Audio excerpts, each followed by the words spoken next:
السلام عليكم. واش عارف بان كاين واحد القانون كيقول بانه اذا فلوسك اللي انت حاطها على سبيل المثال في البنك وما حركتيهاش لمده 10 سنوات، هذيك الفلوس مشات لك قانونيا. غادي نشرح لك كيفاش، وماشي غير في البنك، حتى في حوايج واحد اخرين. نبداو بالناس اللي خدامين مثلا مع الدوله. الناس خدامين مع الدوله عندهم واحد الصندوق ديال التقاعد سميتو لا سي ام ار، كاس ماروكان دو روتريت، ماشي لا سي اي ام ار، هذيك عندها علاقه بالبريفي، حنا كنهضروا بالدوله. سي ام ار واحد السيد كان خدام، ضرب معاه الدوله تقريبا في الوظيفه ديالو، بلا ما نذكر الوظيفه ديالو، ضرب معاهم تقريبا 18 سنه.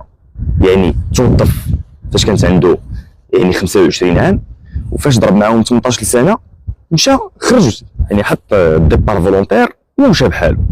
مشى خدم خدمه واحده اخرى، خدم في البريفي، دار المكتب ديالو، قاد المسائل ديالو.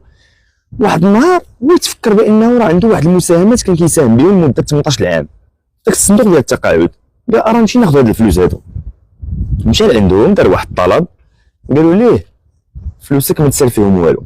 علاش؟ لانك خليتيهم عندنا وما سولتيش فيهم في واحد المده اللي هي اكثر من 10 سنين. وانا بدوري دخلت لهاد الشروط اللي كدير الصندوق ديال لا سي ام ار، ولقيت بانه الا خرجتي من عندهم، سوا جراو عليك، سوا درتي دي بار فولونتير، سوا حطيتي لا ديميسيون ديالك، يعني حطيتي الاستقاله ديالك ومشيتي، فسير رد المساهمات ديالك. عندك اجال ديال 10 سنين ما خصكش تفوتها. حتى لهنا مزيان. غتقول لي وما هي علاقه هذا الشيء بالبنكه؟ انا غادي نجاوبك.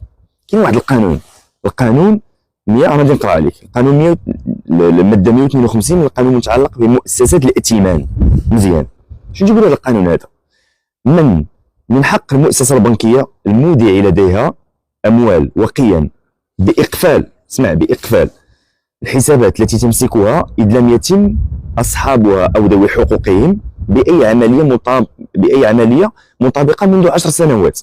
بمعنى انه هذاك الفلوس مثل اللي حط في البنكه ما قصيهمش، ما جبدتي، ما حطيتي، خليتيه جامد. ولكن كاين واحد الاجراءات كيداروا وقبل ذلك يجب على المؤسسه المذكوره ان توجه داخل اجل 6 اشهر قبل انصرام المده اعلاه. يعني هذيك المؤسسه اللي انت حاط لنا الفلوس، خاص فاش وصلت 9 سنين و6 شهور خاصهم يديروا واحد الاجراءات اللي هما ان توجه داخل اجل 6 اشهر قبل انصرام ذلك اعلاما الى صاحب الحساب او ذوي حقوقه، وبعدها تدفع الاموال والقيم لدى صندوق الايداع والتدبير الذي يحوزها لصاحب الحساب او ذوي حقوقه لمده ديال 5 سنين. كتمشي صندوق الايداع والتدبير وتلقى تما 5 سنين جديده واحده اخرى، يعني 15 عام.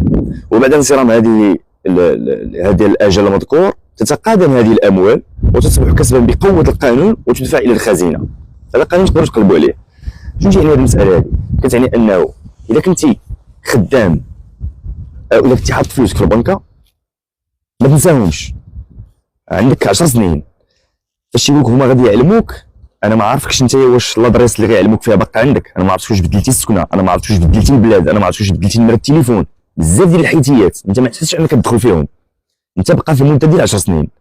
حطيتي شي فلوس في البنكه ما تقولش هذوك خليهم، انا راني حل واحد الحساب وراه حاط فيه واحد الورث ولا حط فيه شي بركه خليتي يكبروا الدراري. لا، راه عندك 10 سنين، رد البال. نرجعوا للناس اللي خدامين في الدوله. الى واحد النهار بغيتي تخرج وتمشي تخدم في البريفي، الى واحد النهار بغيتي تحط الاستقاله ديالك وتمشي تخدم في الخارج على برا، ما تقولش حتى ندخل للمغرب ونمشي نسترجع هذوك الفلوس اللي عندي في الصندوق ديال السي ام ار.